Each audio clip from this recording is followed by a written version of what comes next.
Good morning, everybody. We are in our MEMOS coffee break one more time. Today, I think is the right moment to talk about the most important topics because we are close to our Paris 2024 and legacy. It's the main topics that we would like to speak today. And we have a specific and important guest, the executive director of Impact and Heritage from Paris 2024, former MEMOSian of MEMOS 5, Marie Barsaq. Hello, Marie. Good morning. Yeah. Good morning. And in the other side, we have our director of MEMOS, Milena from the Ottawa University. Ciao, Milena. Good morning. Ciao. Good morning, everyone. Good morning. Good morning. Good morning. So, Marie, we are really curious to know about the legacy that is the long and no long-term benefit release from the Olympic Games. What are you doing? Which is your perception? I mean, it's I give to you 10 minutes to discuss together to let us know what Paris 2024 is doing for the social activity, the social impact coming from the Olympic. Yes, thank you very much, and good morning to everyone. It's a pleasure to be here this morning and a pleasure to share with you what I am doing so far for Paris 2024. I've been working for this project from many years now because I was there during the bid phase, so I'm working for the project from 2016. So it's a long journey for me. And since that time, legacy was a key pillar of the Paris 2024. At that time, if you remember, they had some issues about candidacy for the Games. Lots of cities set up referendums which were not positive. And so it was crucial and critical for some cities to bid for the Games. And that's why we built our bid around, of course, a fantastic event and a huge celebration of the Games themselves, but also about useful games and how the Games will have a benefit for our country.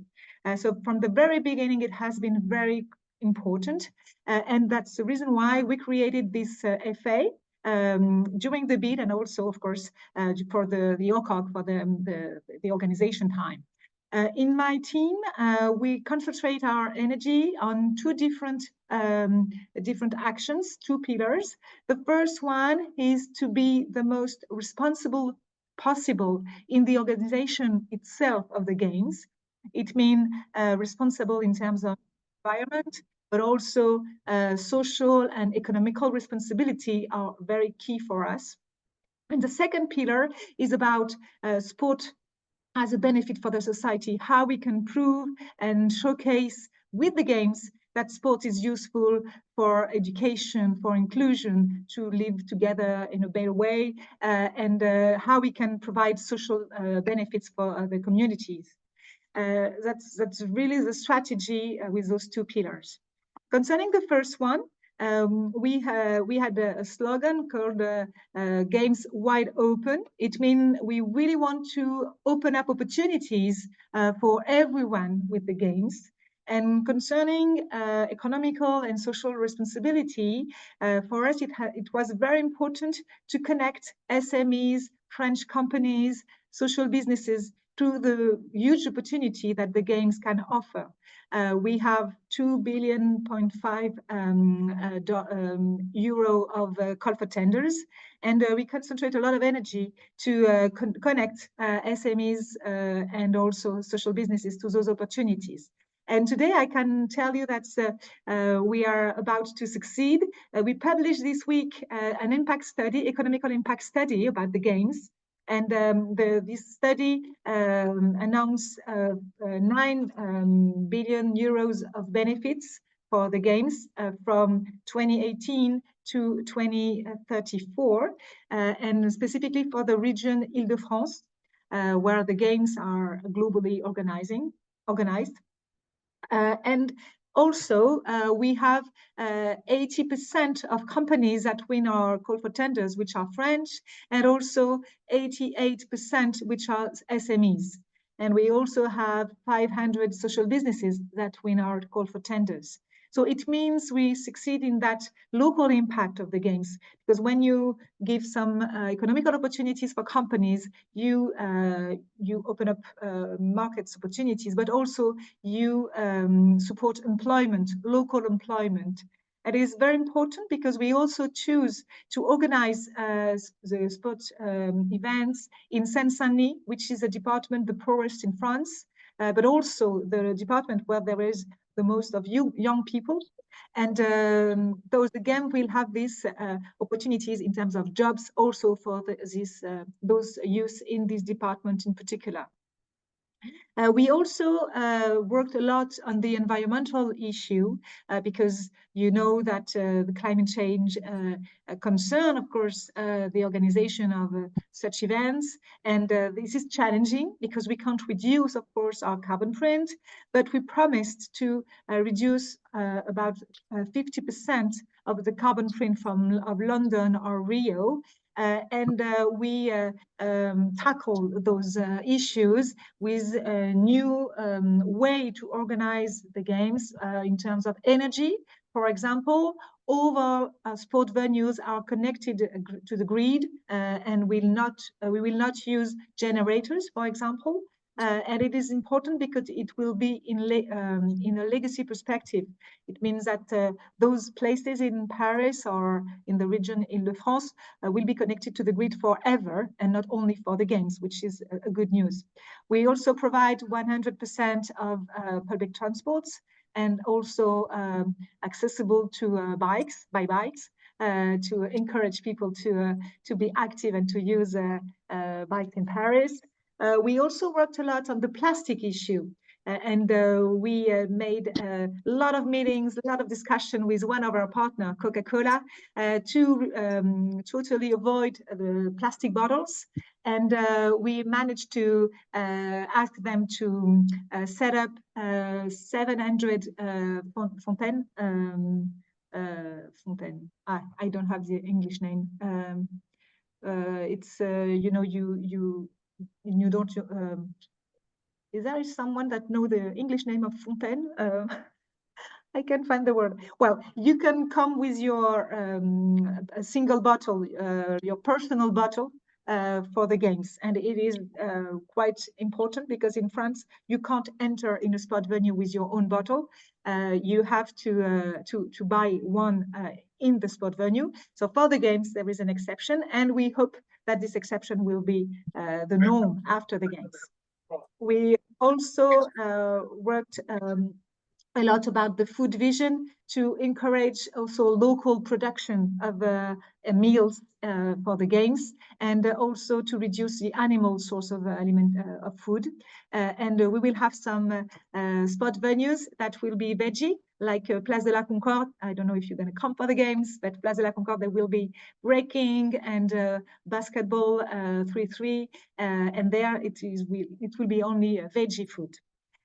So that's already some method and tools that we developed for that, which will be lived in legacy. We also worked on gender equality for the organization of the games. All our teams in the OCOG, but also the volunteers will be 50-50 men and women, because you know that the games themselves, the athletes will be 50-50 male and women, and it will be the same for our teams. So that's also a good news. Concerning the second pillar of the strategy, we concentrate a lot of energy to promote physical activity and to encourage people to move more, because sedentarity is a real issue for the world. And with the screens, you know, specifically the kids, they are less active than before. And we launched a program called 30 minutes of physical activity every day at school, in an experimental program. And the government was very happy about the success of this program and decided to implement these programs to all schools in France. And so the beneficiaries of these programs are the kids from 6 to 11 years old. And so in France now, for the future, we will have this new opportunity to move more every day at school. So that's very good news to tackle sedentarity for kids. We also provide active design solutions. Active design solution is to encourage people to move more in a spontaneous way. You don't have to put your shoes on and to practice sports. You just are more active in the city. And some cities in France are implementing this design in the city for the public spaces.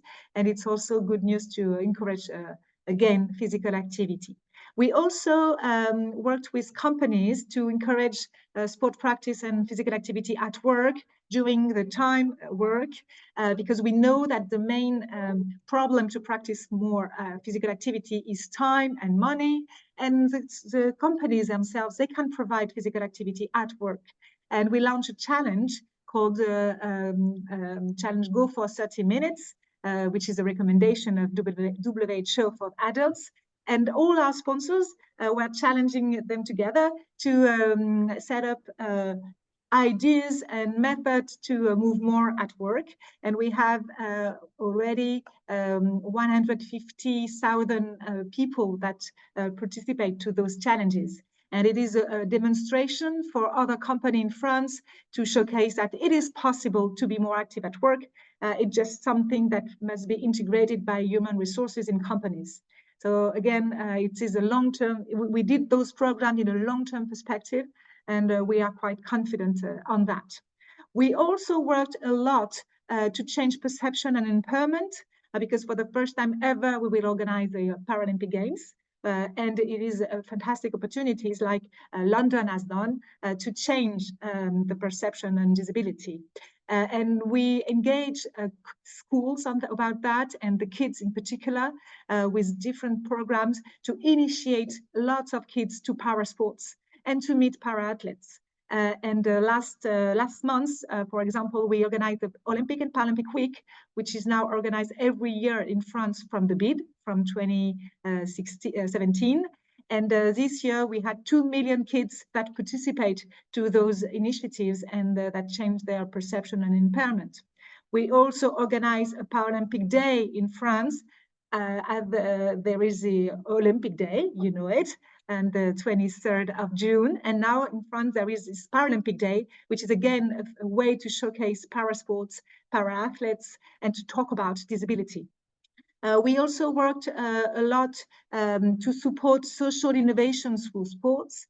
That's why we created in 2020 an endowment fund with a budget of 47 million, which help some initiatives led by clubs or associations or municipalities to use sports to educate, to move more, to include people, to help people to find a job, to help refugees to be more included in the community that they arrived. So all those initiatives, it's more than 1,000 projects that are financed by our Diamond Fund, and that again showcase the role of sports in the society, because the sports has this power to develop a social impact, a positive social impact. So again, we are very confident on the legacy about that, because the National Sport Agency in France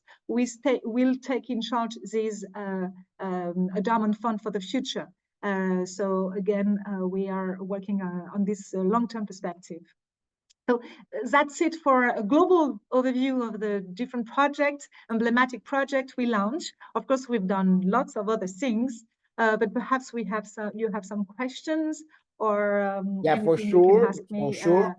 Thank you very much. And after your speech, we think everybody that Olympic makes sense. Yeah, exactly. Because legacy is important. Milena, it's your turn, and you have 10 minutes. I know that you have ready some question, and now it's gonna start the connection between you and Marie. Yeah, thanks, Marco. And I think this is a good segue from what Marie was speaking about. And I'm glad Actually, I was ready to have to challenge quite a bit, but I'm actually glad some of the actions that Paris 2024 have been taking is actually what my colleagues and I have been advocating for quite a long time. And I see Diane Henderson on the call. So you will have heard, I was just doing the MEMOS Legacy lecture last week. So some of this will, we actually see a good example of this. So I think one of the first things that in research we always advocate is that most events, most cities and regions only start thinking of legacies once they have an event, as opposed to starting thinking about legacies even before the bid phase. So I'm glad to see that, Marie's experience in Paris, the legacy was thought of during the bid. And this is something that, we try to really push, because you need to match what you want out of an event with the event.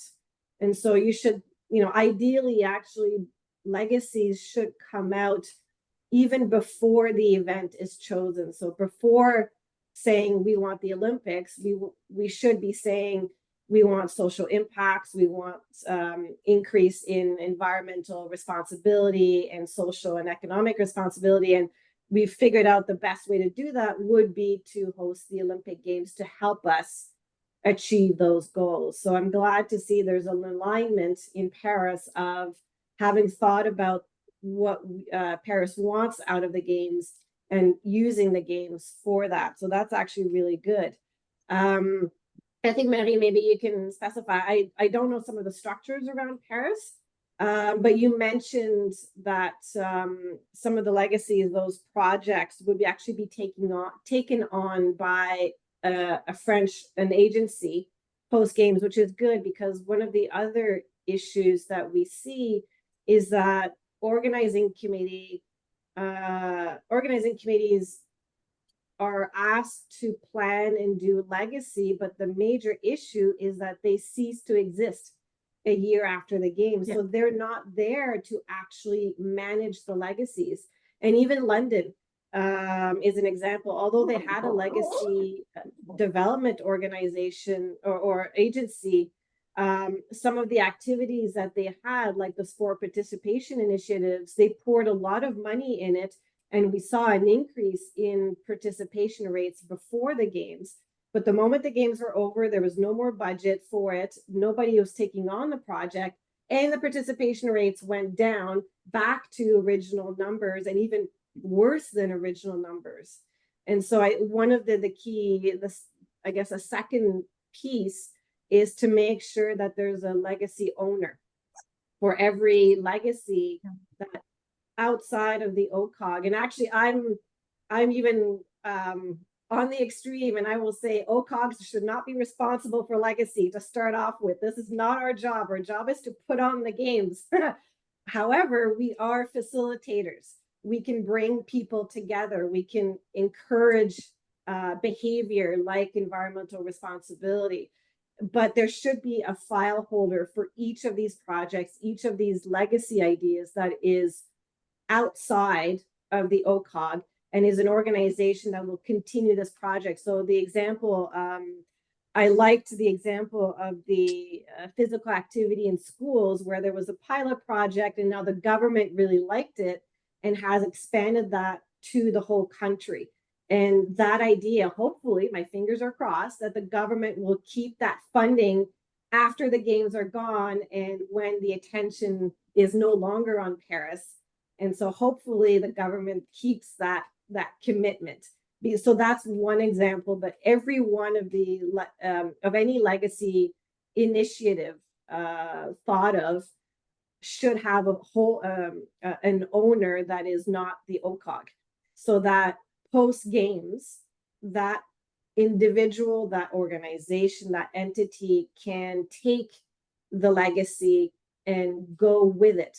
But one of the things they need to think about, and often that doesn't happen because we're so focused on the Games and getting everything ready for the Games, is that we need a budget, we need funding, we need resources post Games for these activities. So that's where the event owner becomes really important, because then they can start thinking about and putting in place what they need post games for these legacies to actually continue. Because what we want really is not just an immediate impact or an immediate outcome. We want long-term sustainable legacies, so durable.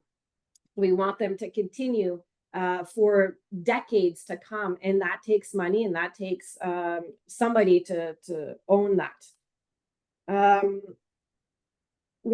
An interesting piece, and this is maybe Marie, you can, I don't know if you do this or if this is how it's been positioned for Paris. One of the trends we're seeing in research is to move away from legacy and into leveraging. So from a passive, we want this to happen for the games idea, to we are, what's the word I'm looking for?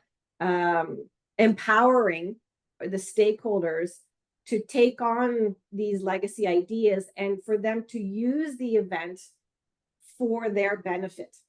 So for the government, the French government, the Paris city, the mayor, to use the games as a leverage for their benefit. The sponsors, the same thing. And so to encourage, and the local, not only the residents, but also the local businesses, which often, and this is not just the Olympic Games, we see this in the Commonwealth Games, for example, where the local businesses, for example, are told, you are super important, we want you to be part of it during the bid. And then come games time, actually, when we have the security perimeters and we have the Olympic lane transportations and all that, they get sidelined because they get pushed away outside of the Olympic perimeter. And now they cannot provide what they were supposed to provide, whether it's food, whether it's trinkets, whatever it is, because we have our official top sponsors, we have our game sponsors that are supposed to provide all this. And so our local businesses actually end up not realizing the potential benefits. And so it's looking at programs with them early on to how they can use the games to gain a benefit over a longer term. So we're talking about more of an active approach to using the games for every single stakeholder. I guess finally too is the big the myths about legacies, and I will try not to go on a rant, which I tend to do on this piece, on sport participation and economic impacts. Those are number one, and number two on normally why cities want to host a major sport event. Unfortunately, our statistics, our research are pretty clear. Hosting a major sport event does not increase sport participation in the long run. It can do it for the season right after, but it does not do it over the long run. It's not because it's not possible. It's mainly because of a lack of capacity and resources. So there are not enough, let's say we have wherever the diving will happen, and there are little kids, oh, diving is so cool, I want to do diving. And then they go to their swimming pool, local swimming pool, and they can't register for diving because there are no diving platforms, or the diving club is full. There's not enough coaches or not enough time because it has to be split with other aquatic sports.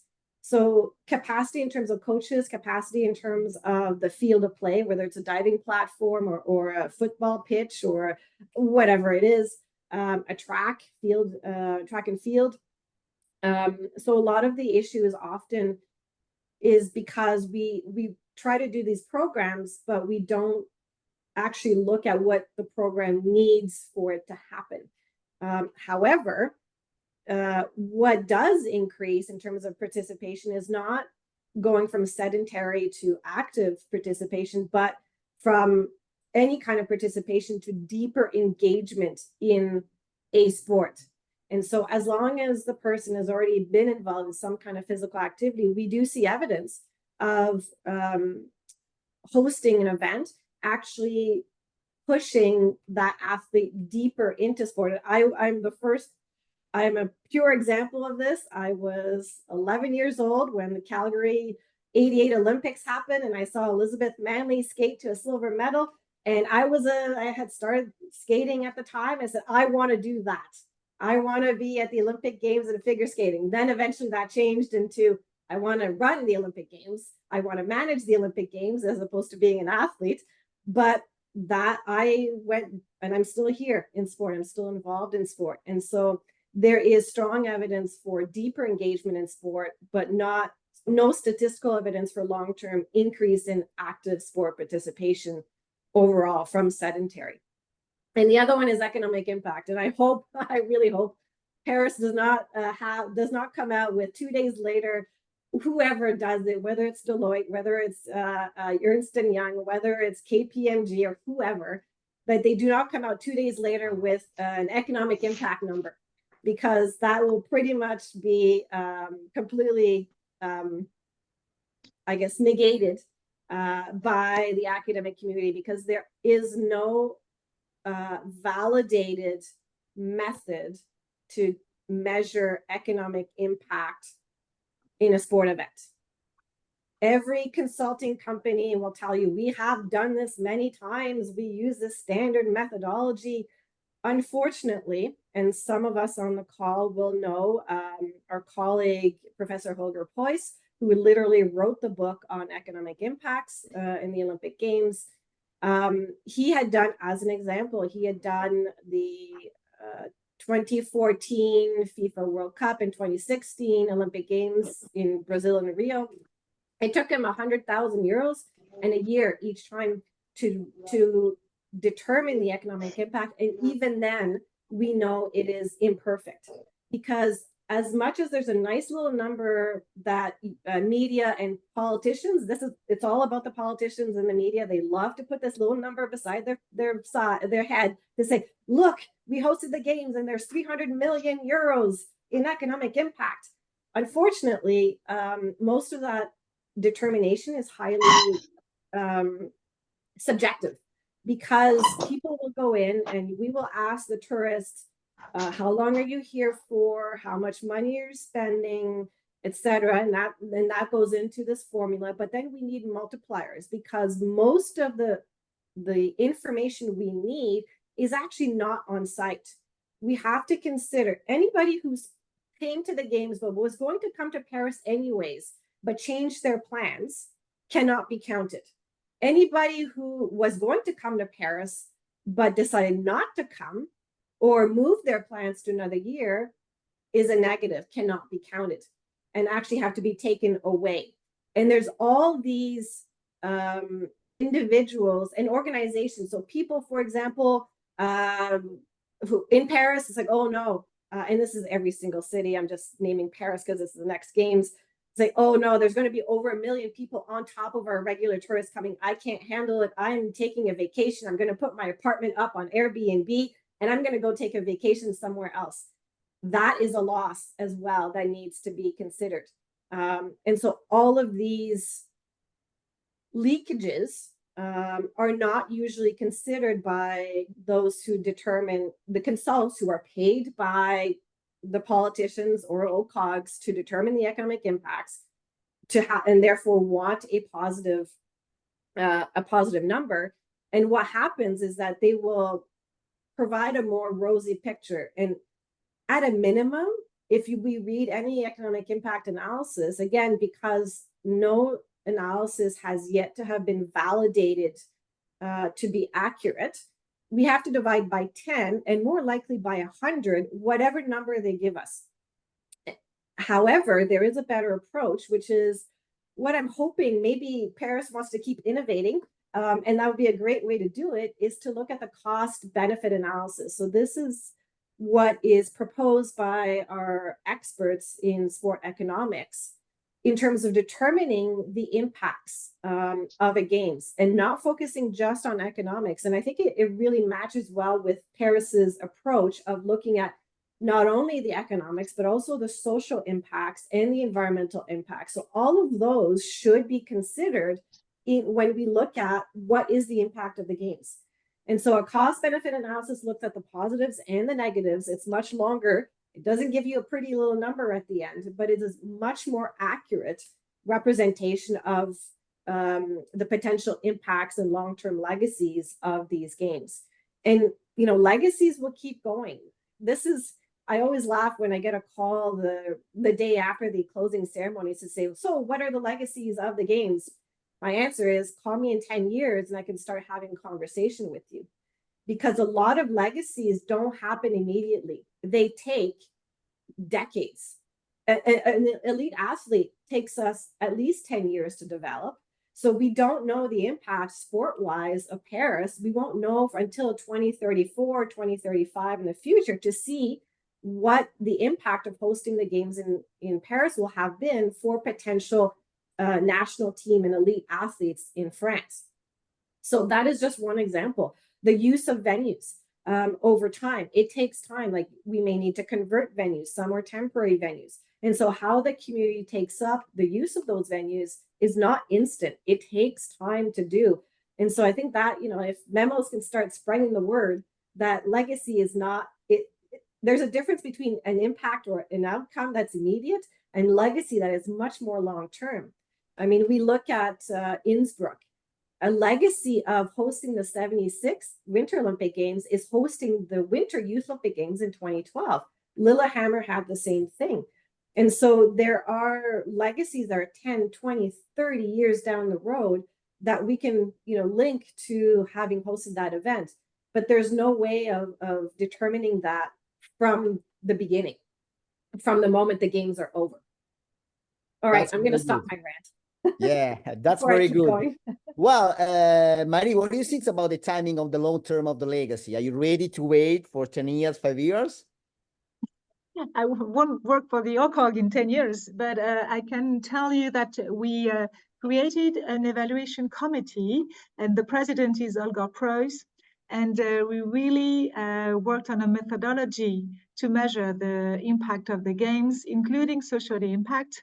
And this is very important because we worked also a lot with the OECD organization and the IOC to set up a new methodology to have a method that can be used by Paris, but can be used by Milano tomorrow, by Brisbane, by LA. And this common methodology, which is supported by the OECD and the IOC, will be this common platform. And it is important to have this objective to compare an event with another, which was not possible by the past, and also to include the social impact, which is very important. So we worked a lot about that. And concerning the legacy and also who will be in charge of the programs we developed, we adopted in December in our board different decisions and some of our stakeholders that, like the French NOC, the French NPC, the National Sport Agency, the City of Paris, or others, they announced that they will carry on, they will develop our programs after the Games. And it is very important because from December, I am working with my team to transfer the program from my team to their team. And we spend a lot of time about that to help them to build their budget and to recruit people to take to develop those programs. And so that's exactly what I'm doing right now because we want them to be ready in September. And another key factor of success about that was also to include our stakeholders during this organization time, because they were in charge of those programs with us. The method we used for the Diamond Fund was to ask our stakeholders to lead the project. For some of them, like the Federation at the Program of the Games, or the City of Paris, Department of Seine-Saint-Denis, etc. They were the leaders. We were financing them, but they will lead those programs after because they are already the leaders of some of them.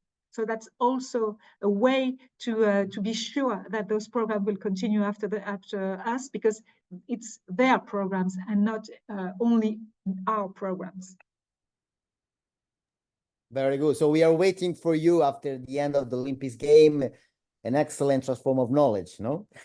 Yeah, with pleasure. That's very important. So Well, However, now, at the scope of the pleasure. yeah, for sure, that is very important. And thank you very much, Marie. Thank you very much, Milena.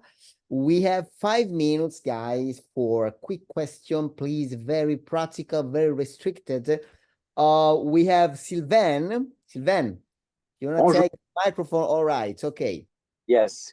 Merci, Marie. Actually, I'm speaking from Pulse. I'm on the 5th floor, and Carl, by the way, Carl Lewis is downstairs in the atrium. It's pretty exciting time. Yeah, but going back to my question, Marie and Milena, thanks for your insight and input. This is really interesting. Legacy is one of my favorite topics when it comes to speaking about the games. Marie, I have like 1,000 questions for you, but I'm gonna focus on one today.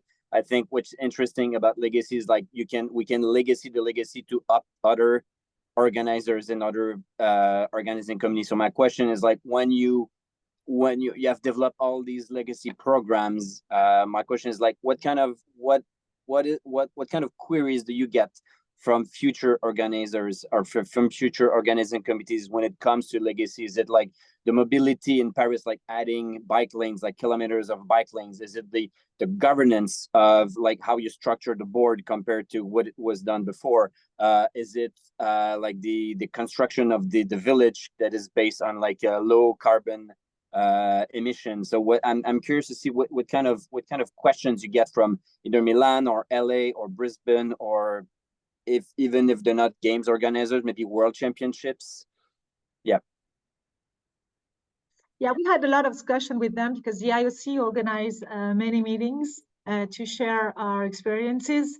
And it has been very fruitful and interesting for us and for them, I think. They will come also during the games, and the IOC is going to organize observer meetings and missions. But for sure, sharing our experiences is very useful. The platform we created for the SMEs, for example, I've been inspired by what I've seen in Rio, because they've done that in Rio with Sebra and Opodio, which was an SMEs organization. So we really need to discuss with each other. Every edition of the games wants to do better than the previous one. And it's of course new challenges, and it's a good thing, I think, to progress from one edition to another. And we are totally open source for any OCOG or any other organizing committee for sports. All right, thank you very much, Sylvain. Filippo, MEMOS number 5. Yeah, ciao Marie, ciao Milena, hi all the Memosians and friends. Actually, I'm live from Pulse 2 from Paris here for the operational readiness exercise. I'm really thank you for your speech, Marie. It was really interesting, and also the comments of Milena. Was really just a straight question. Which is the most innovative action within your legacy plan that make you proud? Perhaps to vote a dedicated strategy for legacy very early in the project, because we voted that strategy in 2019. The OCOG was created in April 18, and the strategy was adopted in January, so 6 months later, almost. And we also voted a budget, 50 million euros, for this strategy, and the governance also. And those 3 things were very important, because the governments, as Milena says, was very important to be sure that our stakeholders will contribute to that legacy, and they will also contribute, but also continue the legacy after us, because they are already involved. And securing a budget and to vote a budget for legacy is the best way to reduce the risk to cut the budget at the end of the day, because as you know, an OCOG don't have enough money ever. This is the case for every OCOG. We always need money, but when you secure a budget, it's well, a good idea to be sure that you will have means to do things. And very early in the project, it's also a key solution to have time to make some experimentation, like we have done for the Ministry of Education with those 30 minutes of physical activity. You need time to test, to demonstrate that it is working, and to implement more globally the project, and to secure a long-term legacy. So that's what I'm proud of. All right. Thank you very much, Filippo. We have Carlos Villegas from Colombia. Thank you, Carlos. Marco. Thank you, Marco. Good morning from Colombia. Carlos, Morning. MEMOS 12 in English. Thank you, Maria and Milena, for a very nice conversation. I think my first question was already answered by Milena, but maybe you can, Maria, answer the second part of my question, which is if we will be able to swim at the Sena River as part of the short-term legacy of the Games. Yeah, of course. This will be ready. We are open up a big swimming pool at the east of Paris to gather the rain and to be sure that the Seine will be clean. So this is a dream for a lot of Parisians. It's going to be true for after the Games. So that's very good news. It's a project which is not led by Paris 2024. It is a project led by the Mairie de Paris and the government, but we are very happy about this legacy. But there is no budget from Paris 2024 on that, to be clear. All right. Okay. Any other question before to close our MEMOS coffee break? If somebody want to have any other question, but I think that Milena and Marie has been so specific, and everything has been very clear. In any case, I remember, Marie, I lived for 5 years in Paris, in Boulevard Richard-Lenoir, close to the La Bastille. And I remember 5 years ago, I used to swimming in a public swimming pool, and it was full of logo and of Paris 2024. So they usually invested also in the public area, in the population, in the popular area, the meaning of the Olympics. That was very important. And now, last year, I started come back one more time in Paris, and in the main road, the Boulevard Richard-Lenoir is full of a fitness activity for the public. So very good. I mean, yeah, excellent, excellent. Anyway, I think that we are at the end. Marie, thank you very much. Milena, thank you very much to you also for your content. And we will send in the next week the new coffee break, the new guest. And again, thank you very much. Feel free to text me whenever you want. If you have any other question, or somebody of you want to be leader for the next MEMOS coffee break. Thank you very much for everybody. Bye-bye. See you in Paris.